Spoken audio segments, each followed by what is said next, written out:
আসসালামু আলাইকুম। হ্যালো শিক্ষার্থী বন্ধুরা, কেমন আছেন আপনারা? আশা করি সবাই ভালো আছেন।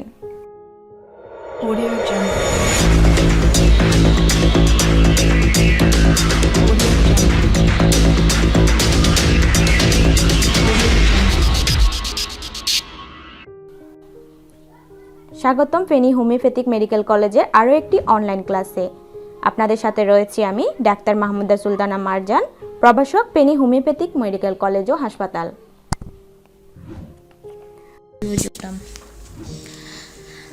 আজ আমি তৃতীয় বর্ষে ম্যাটেরিয়া মেডিকা থেকে ক্রিওজোটাম নিয়ে আলোচনা করব।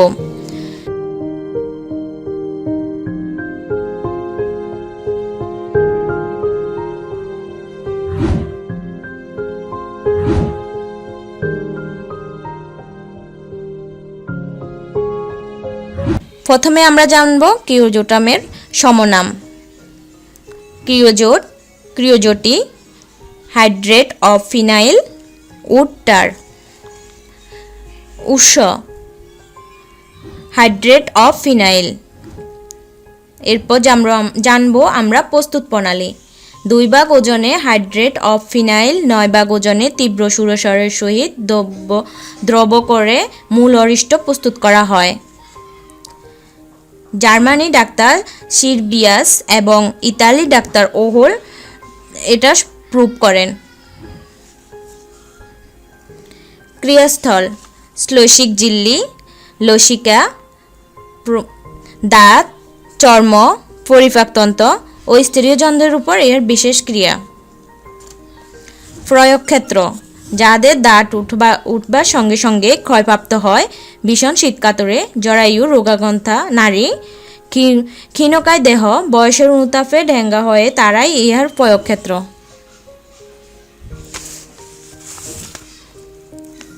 এরপর আমরা জানব মানসিক লক্ষণ। গান বাজনা শুনিলে কাঁদতে থাকে, মনটি সর্বদাই দুঃখ ভারাক্রান্ত, সর্বদাই মরণ কামনা করে, আরোগ্য সম্বন্ধে অত্যন্ত নিরাশ হয়ে পড়ে, চিন্তায় বিলুপ্ত হয়ে যায়, হতবুদ্ধি, স্মৃতিশক্তিহীন, খিটখিটে এবং উত্তেজিত ভাব।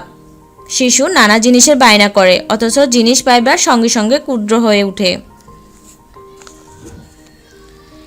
এরপর আমরা জানব প্রধান প্রধান চরিত্রগত লক্ষণ।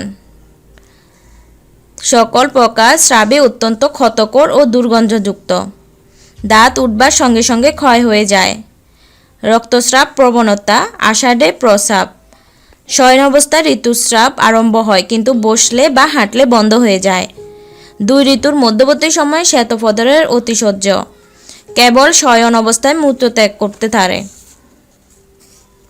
ভীষণ শীতকাতরে, অতিশয় ক্রোধী ও দুঃখমনা। এখন আমরা জানব ক্রিওজোটকে ধ্বংসমুখী ওষুধ বলা হয় কেন। ইহা রোগীরা ধ্বংসকারী গতিটি শিশু অবস্থা থেকে দেখা যায়। ইহা শিশুর জন্মের পর সূতিকাগারে লক্ষ্য করা যায়, তাহার নাভিদেশে নাডি কাটা স্থান থেকে কেবল রক্তপাত হচ্ছে, কাটা স্থানটি কিছুতে শুকাইতে চায় না, তারপর দাঁত উঠিবার সঙ্গে সঙ্গে ক্ষয় হয়ে যায়।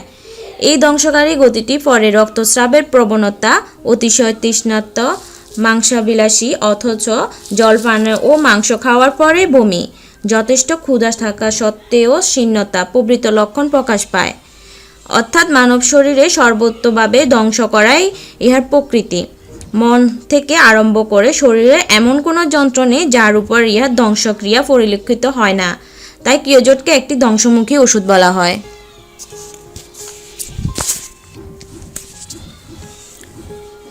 স্ত্রী রোগ, ঋতুস্রাবের প্রবাহটি পর্যায়শীল। ঋতুস্রাবের সময় তলপেট থেকে যোনিদ্বার পর্যন্ত তীব্র সুস্ফোটানো ব্যথা, ঋতুস্রাবের পূর্বে অত্যন্ত মাথায় যন্ত্রণা এবং ঋতুস্রাবের পূর্বে ও পরে বধিরতা দেখা দেয়। বালিকা বয়সে জীর্ণ শীর্ণ থাকে, যৌবনে পদার্পণ করার সঙ্গে সঙ্গে রক্তস্রাব প্রবণতা দেখা দেয়।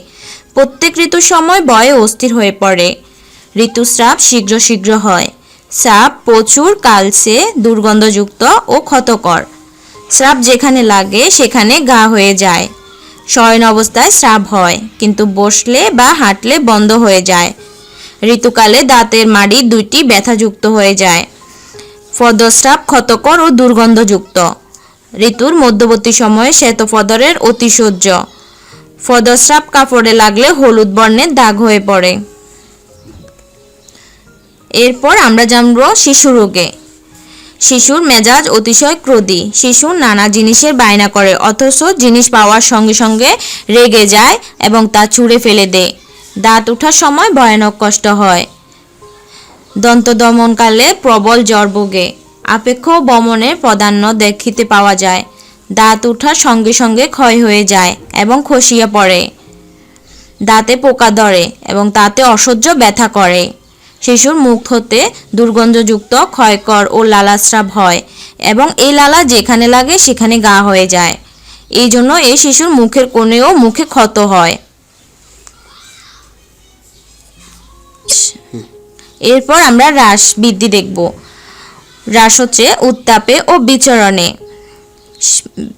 বৃদ্ধি হচ্ছে শীতকালে, ঠান্ডায়, মুক্ত বাতাসে, রাত্রে, বিশ্রামে, শয়নকালে। এরপর আমরা জানব অনুফলক medicine. Arsenic, belladonna, calcarea carb, kali carb, lycopodium, nitric acid, nux ভূমিকা, রাস্টক্স, সিফিয়া এবং সালফার। ক্রিয়ানাশক মেডিসিন অ্যাকোনাইট, নাক্স ভূমিকা, প্যারামফস।